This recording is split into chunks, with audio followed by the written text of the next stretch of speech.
Time for... Here we go. Kickoff with Boomer Esiason and Mike Valenti. Presented nationally by Casamigos Tequila. Casamigos, brought to you by those who drink it. And Lowe's. Lowe's knows home improvement. Now it gets real. Now it gets serious. This is one of the changes the NFL has made, and I love it so much. The Super Wild Card Weekend. Boomer, how are you, buddy? You know, I'm doing great, and Super Wildcard Weekend is great. However, the seventh-ranked teams in each of their conferences are 0-6 since they put this in place.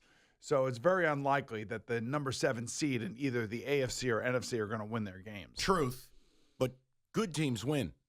Great teams cover. Before we get to the games, let's do the Black Monday, the Redux, who's out, who's going where, what just hit the rundown. Let's do it. The NFL Rundown. All right, we're not going to bury the lead. Obviously, Bill Belichick is the biggest of headlines. Boomer reported on this story in July. No, you were on it from the start. You were.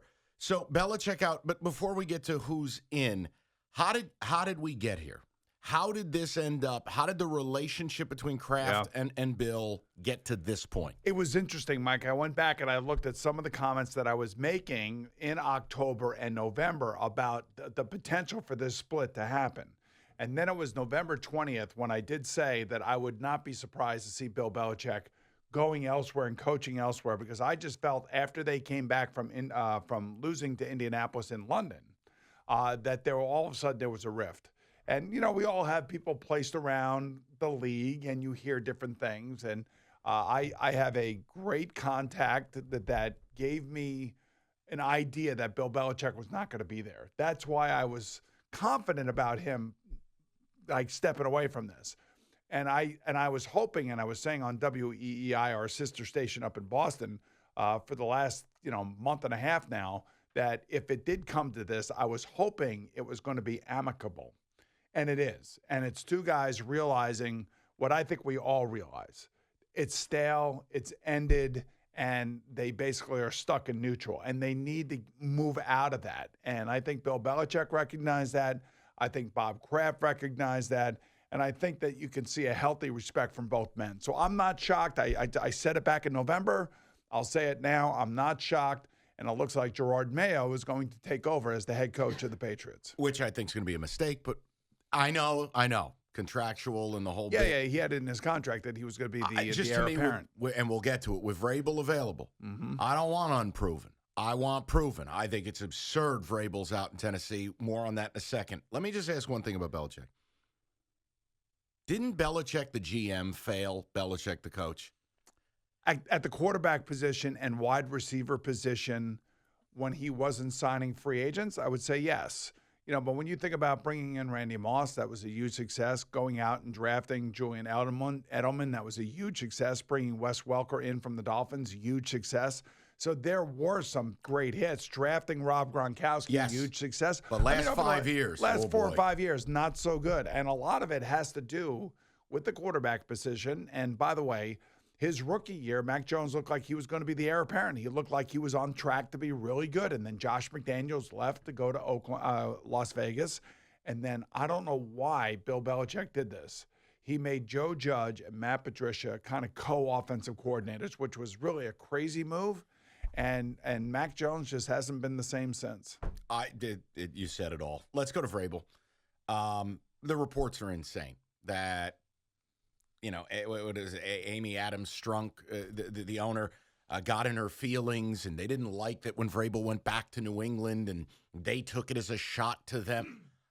I just explain how you end up getting rid of Mike Vrabel. It's amazing to me that maybe she actually did think that he wanted to go back there and coach the Patriots, just like you think he should be coaching the Patriots. I just think it's a great fit. We all think it's a great fit because we all do have respect for Mike Vrabel. We think he's been a really good coach down there in Tennessee. He, too, has been hamstrung by quarterback situations. But I would say that there is some truth to the fact that maybe Amy Adams Strunk felt like he really wanted to go back and coach the Patriots. Like, she could feel it. And maybe she jumped the gun here. I don't know. Maybe. Well, here, according to Boomer Esiason, Mike Vrabel not going to be the head coach of the Patriots. Well, I just that means that he can go somewhere else, and there'll be other teams that'll be out there that would love to have him on their sideline, and I think he's going to have probably one or two teams to pick from, maybe Washington, maybe Carolina. These are teams that are going to be looking for a young head coach, which he still is, still vibrant, still very much in the game. And say what you want about the Tennessee Titans. For the most part, they came to play every single game for him. It's absurd he's gone. And all the players are like shocked that he is gone. Because it's ridiculous. Here's one. Now, this is the I told you. This is the fun one. Because I told you I thought he was done in Seattle weeks ago. Pete Carroll. So take me through how this came about. Forget about just on field. They won their last game, but they faded. Carroll is now going to be an advisor or whatever it is. How surprised were you? I was shocked. But then again, I don't know the inner workings of a team. I don't know what's going on in meeting rooms. I don't know what's being said on the sideline. I don't know how he's running practice. I know he has gone to great lengths, I should say, to show everybody that he still has the vitality to be a coach in the NFL. I don't know why he's doing that. I don't know why he feels like he has to remind us that he's still got the energy for it. And I know he's the oldest coach in the NFL and ex-coach now, but he's 72 years old. So it leads me to believe, I wonder if people in that building were wondering like where the team was headed. What's the long-term view of where they want to go and how do they want to get there? And it seems to me like Dan Quinn would be the perfect fit for Seattle if Pete Carroll is going to remain in the building. If Pete Carroll is going to remain in the building, it's got to be somebody he has a relationship with as the head coach. If not, if it's some young guy, some young hotshot, the next Zach Taylor, the next Sean McVay, whoever it may be, I think Pete's got to be out of the building then. Yeah, listen, I've never understood the idea of firing somebody, but we're going to move you upstairs in an advisory role. Let me ask you a question, because Sure. you brought this up to me 3 weeks ago or 4 weeks ago now. Yeah. And I was shocked when you brought it up. Where did you come up with this? Feeling of age plays a role, staleness, this idea of... And they had been losing. Yes, and it's just this idea of there's a lot of festering unhappiness in Seattle. And that's not an organization that generally puts up with that. That's not an organization, they don't play that game. So there's an unhappiness. And look, DK Metcalf is the living embodiment of it. DK is a guy that looks like he wants out. It had just run its course. And I know he chews gum with amazing enthusiasm and he claps at an elite level. I think when you look at it, Boomer, it gets to be time. But don't you? Yeah, right. Well, it's kind of like what happened in New England. But don't you feel like both New England and Seattle, for as long as we've been covering them, as long as I've been covering them, they seem to me to be like really, truly stable franchise. Yes. Solid ownership, good mid-level management people, and really good coaches. And now both of these teams are going to be going through a redo here. Yeah, it's in flux. So let's do, obviously, Arthur Smith gone, Rivera gone, Frank Reich's been gone for months in a ridiculous fashion, Brandon Staley gone. Just Raiders a note. How have they not given Antonio Pierce the I don't know what they're doing. I think he just, and by the way, I don't even think the Raiders have asked to interview anybody. I haven't seen any of their requests yet. You know, when you go through all of these different scenarios of job openings, whether it be coaching or GM, you have to submit the request through the league office so the league office is knowing that you are following, the letter of the law of what is required when you go through these interviews. Now, the New England Patriots didn't have to do that because Gerard Mayo is black.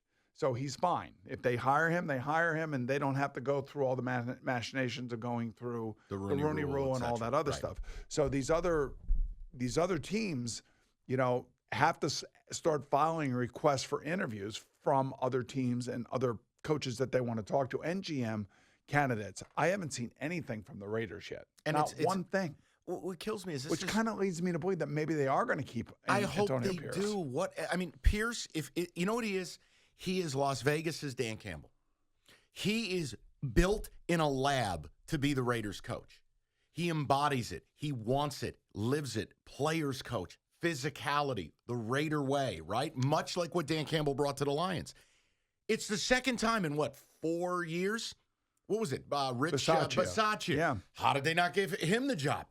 It's right there for you, Mark Davis. Just do the simple thing. I want to ask you one question. You're in Detroit.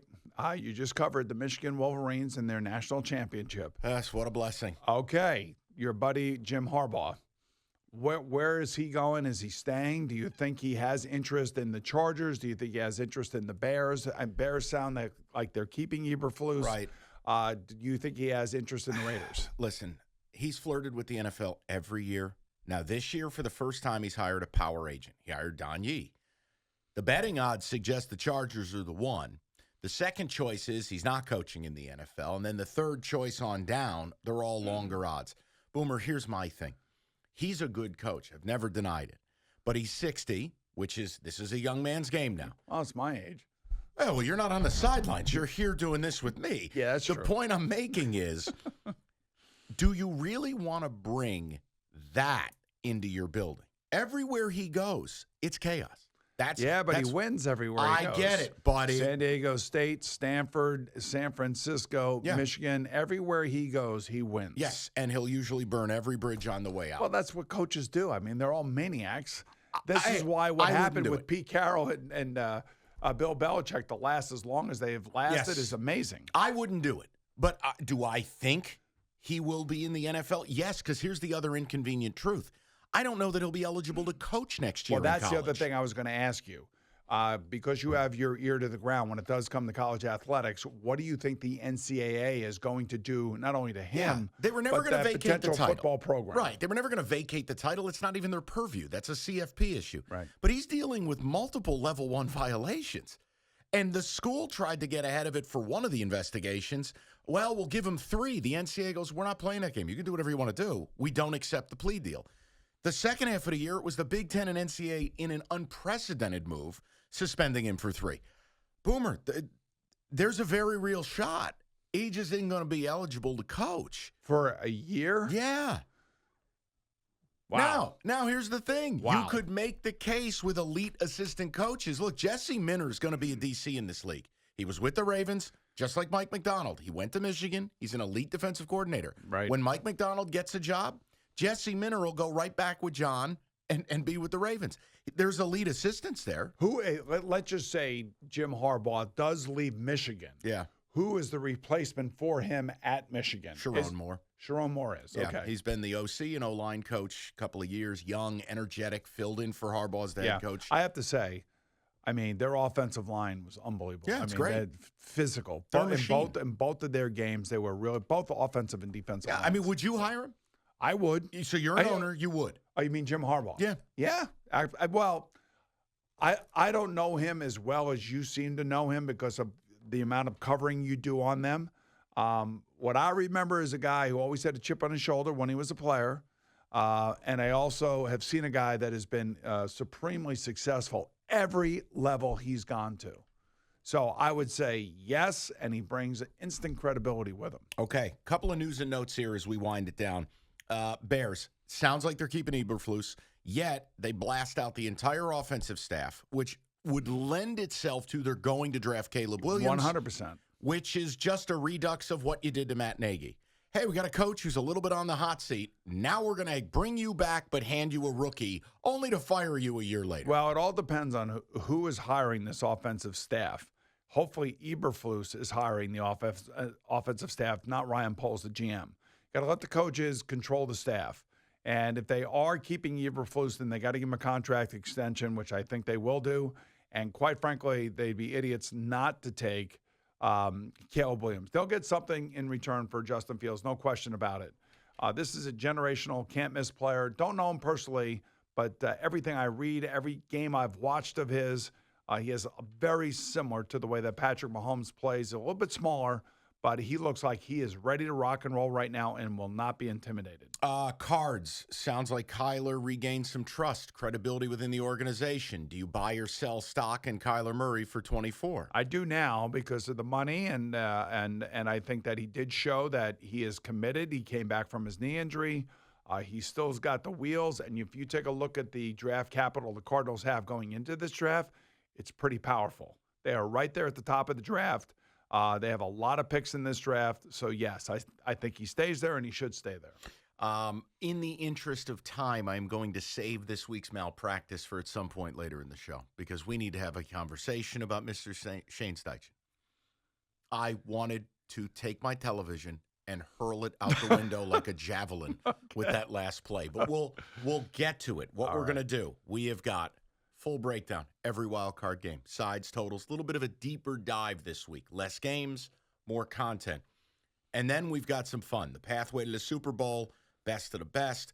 Hey, this team makes it if. We got a lot to do and a little time to do it. We'll get to all of that and more. But first, as always, let me tell you about Casamigos, the smoothest tequila on the planet. And this weekend for Super Wild Card Weekend, you can enjoy the entire family of Casamigos tequila, the Reposado, Añejo, Blanco, Cristalino, or the Mezcal. It's Casamigos tequila, brought to you by those who drink it. And as always, no matter the result of your game this weekend, Casamigos tequila reminds you to please celebrate responsibly. It's Kickoff with Boomer and Valenti. All right, to the meat and potatoes here. It is time to make the picks, and here's the only rule. There are no vetoes. There just aren't. Now, you don't have to pick the sides, but I wanted to add sides, totals, pick whatever you like, but there's no veto. Okay. All right, let's, hot week for us last week. We'll see if we can carry the momentum here. Let's get to the picks. Picks of the week. You're going to hear the pain in my voice as I have to do not what I want to do. I'm going to do what I need to do. Let's start out. Browns laying 2.5. They are at Houston. Your total's 44.5 if you are so inclined. Boomer, I'll give you first crack at it. This game has torn me apart. All right, these two teams played a few weeks back, but C.J. Stroud did not play in the game because he was still in concussion protocol. Joe Flacco threw for almost 250 yards in the second half. I would say that from just a standpoint of looking at each team's defense, the Browns have the best pass defense in football, and they're going against a rookie. And the rookie has been great this year. He's going to win Offensive Rookie of the Year. C.J. Stroud has been just absolutely masterful. And the C.J. Stroud energy effect is real for the Texans. And this place is going to be absolutely bonkers. Mm-hmm. Now, I think it helps that the Browns have been there already, and the Browns beat them, and they know what they're facing. The one thing that worries me about this game, and will worry me as long as the Browns stay in the playoffs, is going to be Joe Flacco's penchant for throwing interceptions. We've stumbled upon it. Right, so that really does bother me. Let me offer something else that may bother you. Okay. So I love this Browns D. You do too. I was taking a look at their home and road splits. They are 10 points per game worse on the road. See, when you get into the split thing, that just drives me nuts. That's what I'm here for. I know. Now, these two teams already played in Houston, so the Browns just recently went down there, as I told you, and won. So they kind of get the feel of the whole place. So let me make you feel better about the Browns. We'll go back the other way. Joe Flacco in the wild card round is 5-0 straight up and 5-0 against the number. And who would have thought Joe Flacco would be playing in this round when the season started? But who would have thought Joe Flacco would have been playing this round October 1st? Let's go the other way. Okay. You went from a top 5 kicker in Dustin Hopkins to now Lions cast off unemployed Riley Patterson. You really want him taking a big kick for you on the road in the playoffs? There are a million things we could look at in this game. The feeling that I get is defense travels. Joe Flacco's playing great. Had a week off. I didn't like that. I wanted him to play a little bit last week. Just wanted him to play a quarter or two. But, outside of the pocket, play action, he is a master, and they have figured out some way, somehow, to get the best out of him. And this David Njoku is basically uncoverable. Yeah, he's back. Since he has been with Joe Flacco. I am taking the Browns. All right. I am going to lay the points. And like I said, I do believe defense travels, and it's a rookie quarterback. And I feel like I have to go with that defense. The problem I have is everyone's betting the Browns, and the number's getting smaller. Give me the Texans, give me the over. I hate myself. Chiefs laying 4.5 against Miami. This is going to be the awful weather, -5. Tickets going for $40, which is unheard of in Arrowhead. Windy as well. Yes. So let's talk about it. I mean, it's cliche, but it's true. Dolphins in the elements. I mean, does Eddie Scazzeri have a highlight reel of Dolphins snow games? No. This is really bad. So, and we talk about the Chiefs all year long. What are the two things that we have said about the Chiefs all year long? Go ahead. I've said they're broken. I know you said they're broken, but we've been really talking about their defense. Yeah. What's broken is their offense. Absolutely. All right, but what is broken on the Dolphins right now? Their defense. Their edge rushers, their linebacker they don't have level. any. Yeah. I mean, I just, with the weather and with the Dolphins' problems defensively, with all the injuries, now they're getting some of their offensive guys back. It looks like Raheem Mostert and Jalen Waddle are both going to play in this game. Here's the interesting note with Tua. So he's got 4 career games in the cold. One of them, he was splendid. The other 3, he's been horrific. 55% completion rate, 4 touchdowns, 5 picks. If they have their weapons, think about, let's look at it schematically. If Ramsey is going to take Rashee Rice out of this game, okay, he does not exist. Where's Mahomes going with the football? Well, he's going to go to Travis Kelce. Yeah, but that's like throwing it to a television monitor. Yeah, he can't run no more. Well, Travis didn't play last week, took the week off. He's going to be ready to rock and roll. I'm just telling you that I think. No chance of a 24-20 final. Not with the Miami defense. I think the Miami defense is a shell of itself. I really do. I mean, they're missing their pass rushers. They're signing guys off the street. Did you see what Melvin Ingram looked like on the field? Okay, first of all, whose idea was, I thought I was getting punked. Eddie, whose idea was it to put 36-year-old Melvin Ingram in coverage 40 yards down the field? Somebody want to help me with that decision? He wasn't able to do that as a rookie. Now he's our age, and they're asking him to cover 40 yards down the field. You see what he looks like?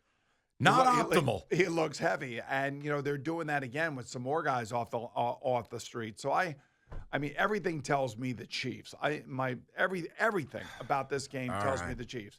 Arrowhead, cold weather, and I know that they've played tough games against Cincinnati, Buffalo, Tennessee. I think this is like that Tennessee game. You know what? It may be close a little bit. Next thing you know, the Chiefs are going to run away with it. Just give me the points. I got to do it. This Chiefs team doesn't deserve to be favored over a high school from an offensive standpoint. Give me the Dolphins. I'll take the Chiefs. I know, and I'm rooting for Eddie. I don't want to see him sad. I don't like it. Bills laying 10 flat, hosting the Steelers. Your total's 36.5. This is another weather game. Chaos. Yeah, I do think that the Chiefs will score 36 points in this game. They're probably going to win. The Chiefs? I mean, the Chiefs. The Bills. Okay, I mean, look, no T.J. Watt. They're 1-10 without T.J. Watt. They barely beat a Baltimore Raven team last week that was playing with their backups. And it was one play. And I give Mike Tomlin a lot of credit for keeping this team together and getting to 10 wins and getting to the playoffs. This is not a great matchup for them. And Josh Allen, you could say whatever you want about this guy. He is a beast. I love this guy. He could throw 3 interceptions in a game and come back in the fourth quarter and throw 3 touchdown passes. You need a first down. Guess who's running for it and who's putting his shoulder down to get it? It's Josh Allen. I'm going to lay the points, and I am taking the Bills. I will. Obviously, Allen with 3 red zone turnovers last week was not optimal. Yeah, but listen, it's part of his game. I know, and it drives me insane. I will take them. If you want to bet this, by the way, I think props could be your way to go. Just a quick side note, maybe Najee Harris carries, Najee Harris anytime touchdown. I hate laying 10 in a weather game. That could be really ugly. Could you see like a 27-7 game here? Well, I do like the under, so yes. 27-7.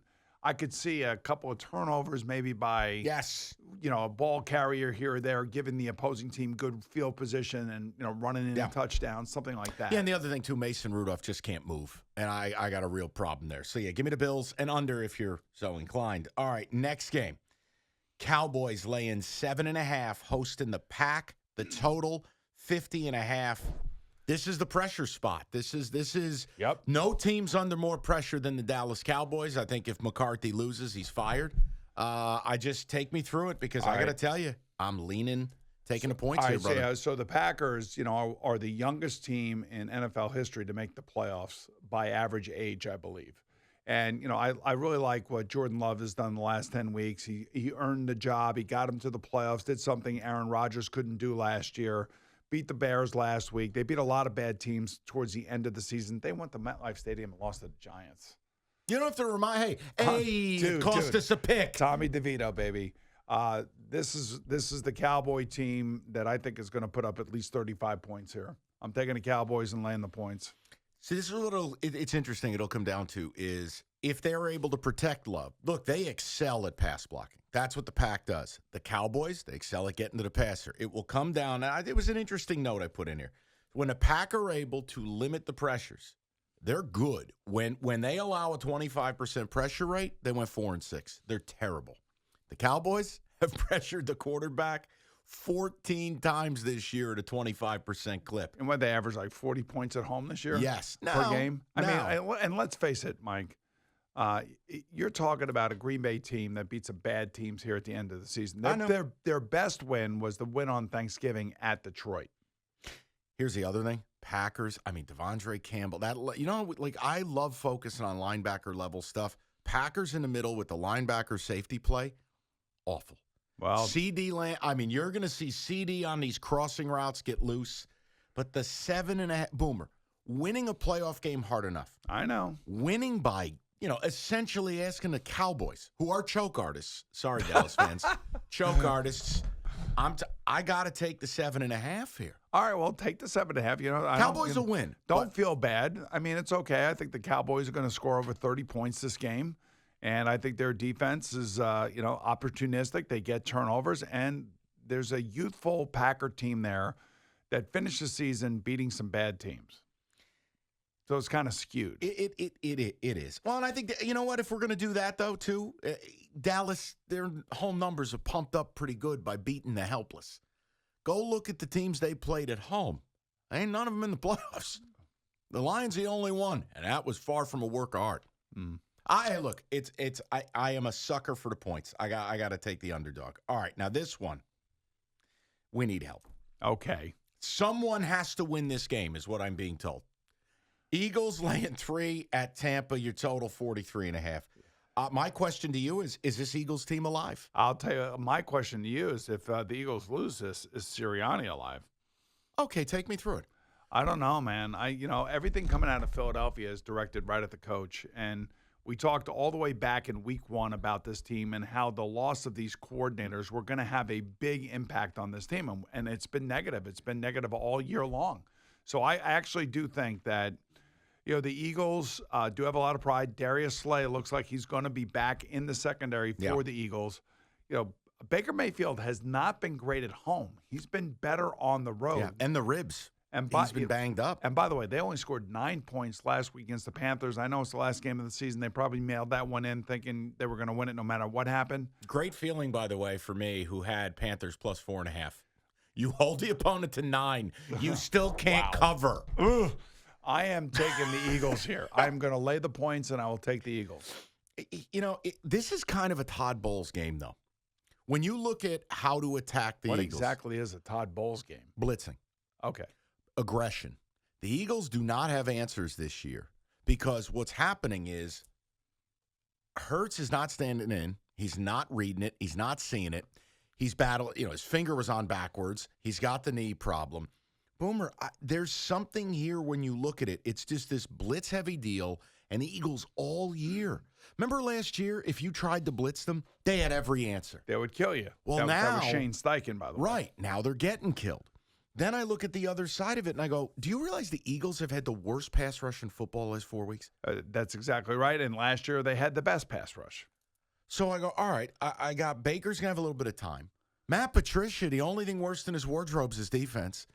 Like what? How do I bet the Eagles laying 3 at Tampa? Then don't. Don't. I just tell you, I'm taking the Eagles. You're a wartime consigliere. I'm coming to you. I feel like we're on the opposite side of a bunch of these games, by the way. I know we are. Look, I feel like the Eagles, it is very hard for me to build a window that they come alive. But what is it about the Bucs? They're coming out of the worst division in football. You know what it is? How about the Bucs don't hate each other? How about the Bucs don't check out?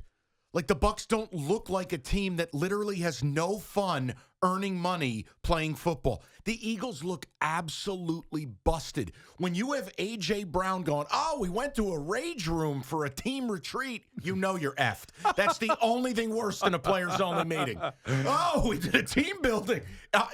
Come on, man. This ain't the offseason. You know what? They should have went to one of those where you're shooting at each other with the bubble. What the hell is that? Paintball? Yeah, paintball. They should have went to a paintball retreat and just taken a shot at, unfortunately, Jalen Hurts the whole time. The whole team shooting at Jalen Hurts. I think they'd all turn around and do it to Sirianni. I just feel like with the 3 points, I got to do it. All right. I'll probably look stupid. It'll be 20-0 Eagles, and Baker will go down with a rib injury. But I'm going to do it. And look, we save best of the best because it is a fascinating game. We're going to do a little malpractice, and then we're going to talk about what these teams got to do if they are to make a Super Bowl. So a jam-packed last segment where I think I have heard rumors. Yes. We're going to agree on this game. You think so? I've heard rumors. Well, you do have that Detroit bias. I do know that. You'll be surprised. Casamigos, tell them about it. All righty. So what goes great with football, after all? It is Casamigos Tequila. Casamigos brought to you by those who drink it and love it. So make sure you have plenty on hand for the Super Wild Card games this weekend, whether it be Añejo, Blanco, Reposado, Cristalino, or Mezcal. It is Casamigos Tequila. And our friends at Casamigos remind our friends who love Casamigos to please celebrate responsibly. It's Kickoff with Boomer and Valenti. All right, we're going to try to get everything done in this last segment. So before we do best of the best, before we do final word, we got two things.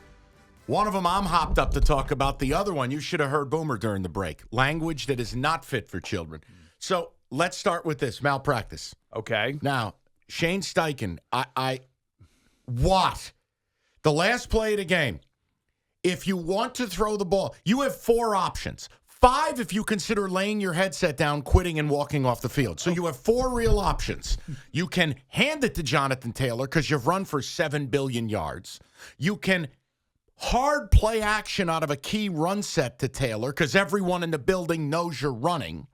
Or you can line up, go shotgun, which I thought was stupid on 4th and a pencil, and you can throw a swing pass to Jonathan Taylor. Ugh. Or you could arrive at where Steichen arrived. We're going to throw it to Petey Goodson, who's caught like 3 passes all year. What? Well, there's certain things that happen in games, and I don't know because I was not on the sideline. You know, Jonathan Taylor may have taken himself out of the game on the previous play, and then all of a sudden his guy goes in, and then you're stuck in a situation where, oh, my God, look who's out there. And by the way, if Gardner Minshew just throws a better ball. I understand. I mean, it was a terrible throw by Gardner Minshew. And I know that Goodson basically took it all on himself. And, yes, should he have caught it? 100%. It was a great play call, by the way. He was wide open. And, you know, they were trying to run that backfield out of the back, or the back out of the backfield, and they were trying to do a rub route a few yards down the field. And if it would have been caught, it would have been an easy first down. Final play of season, best player on team, not on field. Unacceptable. Some things happen during games, and again, then get a gurney and crane him back into the huddle. I just don't know the total situation of what was happening on the sideline. I have been in that situation a number of times when I played, where you have something dialed up for a player, and then that player doesn't happen to be on the field when the play gets called. You would have thrown Goodson out of the huddle. Don't lie to America. You would have thrown him out. What I would have said to Goodson is that, look, man, this ball's coming to you. Get ready for it, and I'm gonna try to lead you up the field as opposed to throw it on your back hip. Not optimal. Now, what you do have a great handle on. Boomer enlightened us to something. We got some hot quotes from Duval here. Now, the Jags, they were America's disappointment this year. Yeah, they laid an egg for sure. They cleaned out the staff. 9 staff members gone, but you've got a quote and a big opinion. Take it away. So normally what happens, most coaches get fired. They leave. They go quietly. They don't say much. But one of the coaches, I'm not sure who it is, basically gave a direct quote to somebody in the media. That quote was then obviously generated on X as that post was out there. And here is the exact quote. The solutions are leaving and the problems are staying. Uh-oh. Uh-oh is right. That is not a good look for Doug Peterson. It's not a good look for Trevor Lawrence. That's not a good look for the guys that have gotten fired. 9 coaches were fired, some offense, some defense. I think it was probably more of a defensive coach, it sounds like to me, that would have said something like this. You're a Peterson guy, though. How surprised are you? I was shocked. I was really, really shocked. I knew he was going to make changes. I didn't think he was going to fire 9 coaches. You know what we call that? That's called the Lovie Smith. Yes, it is. That's CYA mode, if you know what I mean. Well, I mean, I think the owner goes to you and says, look, I want changes here. This is not happening the way it should happen, and you have to be able to identify where you think you're weak. And you're Doug Peterson. It's a really hard thing to go through. No coach likes firing assistant coaches that have been working with him for the last 2 years. Let's go best of the best, shall we? This week's best of the best. This is made for television drama. It is almost designed.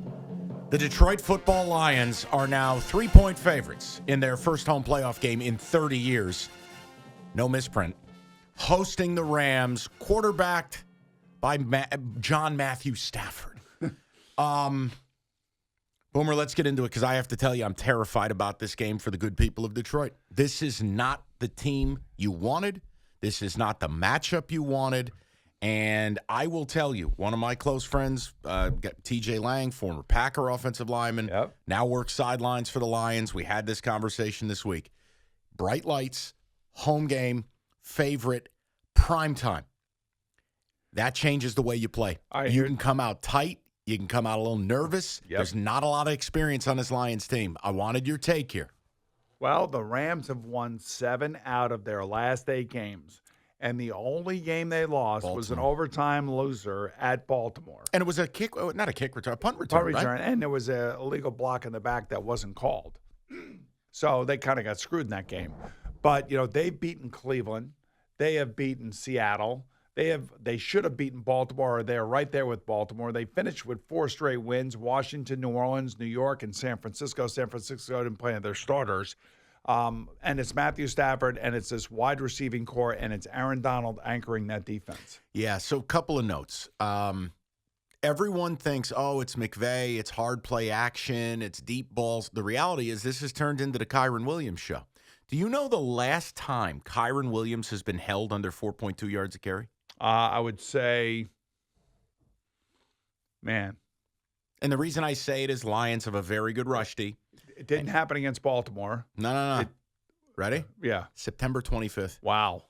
He has been rock solid consistent. Now, when he plays big, they win. Oh, that September 25th, you know what that night was? No. That was Ring of Honor night for me in Cincinnati. Oh, there we go. By the way. There you go. I knew that number meant something to me. I knew it. I knew they weren't going to lose when I was in the building. So, look, you have Lions rush D, which is very good, against a Rams rushing attack that has become very good. How that plays out will play a big role. Here's the other angle. The Lions, I had no problem with Dan Campbell playing the starters. I didn't. It's part of his identity. I think it would have flown in the face if they didn't. But Sam Laporta got hurt. Now, at time of us doing this show, I don't have final word on it. But when you're talking an MCL injury and a bone bruise, that's a multi-week injury. He's kind of like TJ Watt is for the Steelers. Yeah. You know what I mean? Like, it's just you got a knee. It's not 100%. But do you know what Laporta means? See, this is something I want people to understand. It's not just 85 catches. It's not just 900 yards. It's not just 10 touchdowns. Do you know how many first downs Sam Laporta accounted for the Detroit Football Lions this year? 48? 48 of them. I mean, guys, as a quarterback, Jared Goff, yes, you have Amon-Ra St. Brown as a stud. Josh Reynolds has a clutch element guy from his days with the Rams, but Laporta has become the dude on third downs. They'll split him out wide.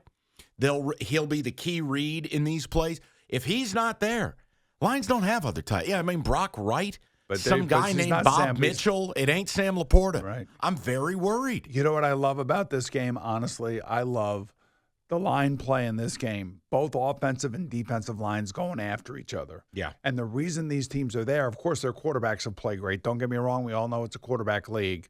But both lines for each of these teams are like strengths of their teams. And they have some of the best players in the league on those lines.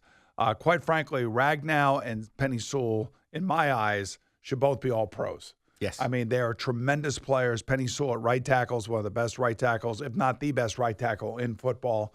You got Aaron Donald in the middle of all this. You know what's going to be interesting? It's going to be like a dogfight in the middle, and it should be a high scoring game. Something to watch for too, and I love what the Rams do. It reminds me of the old days when Ndamukong Suh was aligned with the wide nine. Is they'll take Aaron Donald and they'll move him out wide, and then they'll take the other three linemen and basically put him on the other shoulder, center on, and then the center's got a choice he's got to make where it's like, wait, if I'm going over here. I think what they're going to do is put Aaron Donald over Taylor Decker. Now, Decker's been battling injuries all year. He's a good player. But that is a matchup because the Rams' pass rush has been elite since Week 9. Can they get pressure on Goff, who's horrific under pressure? And then here's what the Lions have to do. They've turned into something Aaron Glenn didn't want to be. They've turned into a blitzing defense. You don't want to do that against Matthew Stafford. Wow, it's interesting. Oh. Hold on now. I'm not against this wide receiver crew. Okay, I'm just saying, from a statistical standpoint, Stafford's been very bad against the blitz this year. Believe me, Sean McVay will have him ready for it. And the one thing I love about what the Rams have, they have 3 wide receivers that very rarely drop footballs. They make catches. They go across the middle. They keep their feet in bounds. They tip it to themselves. I mean, you've seen everything from these wide receivers. I don't know. I'm picking the Rams here. I'm gonna lay the points. It's amazing. Here's a stat. I'll just give it to you. Okay. You guys don't have to care. Teams that didn't make the playoffs last year, who make it and are favored in the wild card round at home, 19-40-1 against the number. That's too much in the weeds for me. Where did that come from? Earth, the cosmos. I'm taking the Rams. I want to be wrong. These people don't deserve to lose this game. I'm a Giants fan, but I have a heart. I want Lions fans to be happy. I'm terrified they're going to lose to Stafford, and this is going to be some serious, serious stress for these people. That Laporta injury, depending on how effective, if he plays at all, wait a minute, is going to play a very big part in this game. Scones. It's like a contingency pick. Hey, the Sam Laporta medial collateral ligament contingency play of the week. Not for me. Okay. It's my Rams. And who's in the game? It's the my Rams. My Rams. I am staying with the Rams. I'm going to take the Rams, take the 3 points. I hate everything. Let's go to the final word. Kickoff with Boomer and Valenti, presented nationally by Casamigos Tequila. Casamigos, brought to you by those who drink it. And Lowe's. Lowe's knows home improvement. The final word. Okay. Final word is this. Fill in the blank. We got a little under 3 minutes to do this, a little rapid fire. I got it. This team makes the Super Bowl if ... Well, how about if this team wins this weekend? Why do we have to say the Super Bowl?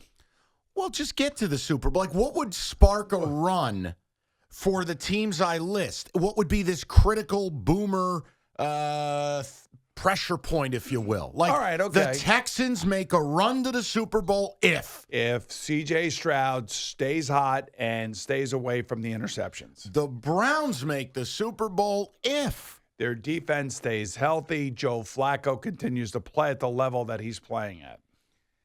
The Dolphins make the Super Bowl if they can get back home. They're not going. So I don't think that's going to be the case. But I would have to say Tua has got to navigate the cold this week in Kansas City.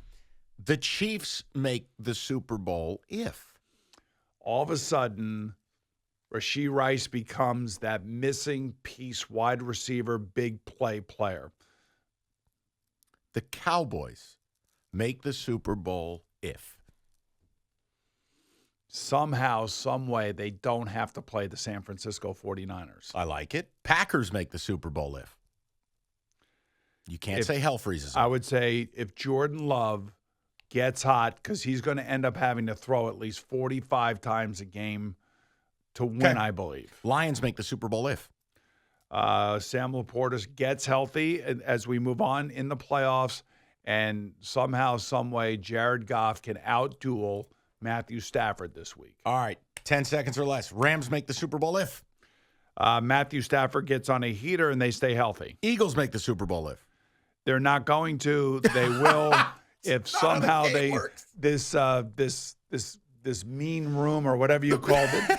Okay. Meeting worked. Bucks make the Super Bowl if. They're not going. All right. We violated the rules. All right, listen.